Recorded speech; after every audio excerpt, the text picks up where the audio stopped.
Kunci-kunci rumahnya gitu. Anggota Komisi 4 DPR RI dari fraksi PDI Perjuangan Made Urip juga menyerahkan program bantuan langsung masyarakat BLM se-Kabupaten Tabanan yang disaksikan Bupati Tabanan beserta Wakil Bupati Niputu Eka Wiryastuti dan Komang Gede Sanjaya yang sekaligus menjadi calon petahana pemilu kada dari PDIP dikenal sebagai paket Eka Jaya. Pada kesempatan itu hadir pula anggota fraksi PDIP DPRD Tabanan, para pimpinan SKPD Pemkab Tabanan, beserta ribuan petani dan keramat subak se-Kabupaten Tabanan. Program BLM Tabanan yang digelontorkan anggota Dewan 4 periode di DPR RI ini berupa 7 unit combine harvester, 5 unit konselor, 5 unit power thresher multiguna, 87 unit traktor, 41 unit mesin pompa air, 1 unit rice transplanter, bantuan program gerakan penerapan pengelolaan tanaman padi seluas 2.500 hektar, dan GPPT kedelai seluas 500 hektar serta 337 unit alat pasca panen manggis.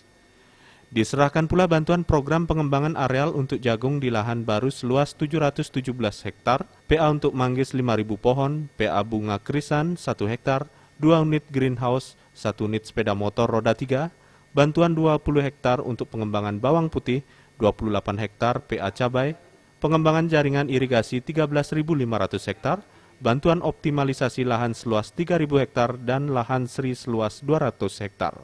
Menurut Pekaseh Subak Sungsang Kerambitan Wayan Kante, perjuangan Made Urip selama ini sangat bagus dan bantuan yang diberikan semuanya merata di Tabanan. Semua dapat rakyat Tabanan merasakan bantuan dari Pak Urip.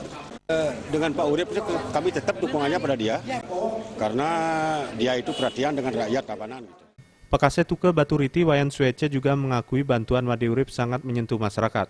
Oleh karena itu diharapkan bantuan traktor nantinya diberikan dengan ukuran yang lebih kecil karena petani di Tabanan membutuhkan traktor untuk meningkatkan produksi pangan.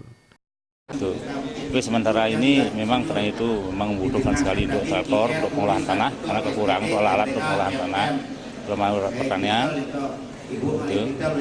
Karena berhubungan dengan peningkatan produksi pangan, tahun sekarang ini perlu membutuhkan alat-alat pertanian, terutamanya traktor pengolah tanah yang intensif, itu traktor. Kalau bisa mungkin tahun depan, kalau bisa minta ya bantuan lagi lah untuk subak yang lain, supaya mungkin subak yang ditambahan itu semua mendapatkan traktor. Pada kesempatan itu Made Urip menegaskan pengukuhan Sabantara dan pelantikan ganti Tabanan ini untuk memperkuat sektor pertanian di Tabanan sehingga bisa sebagai leading sektor penghasilan masyarakat Tabanan. Kedepan konsep Nawacita harus bisa dijalankan sehingga DPR bersama pemerintah menganggarkan sektor pertanian yang cukup untuk memperkuat ketahanan pangan. Tim Liputan melaporkan.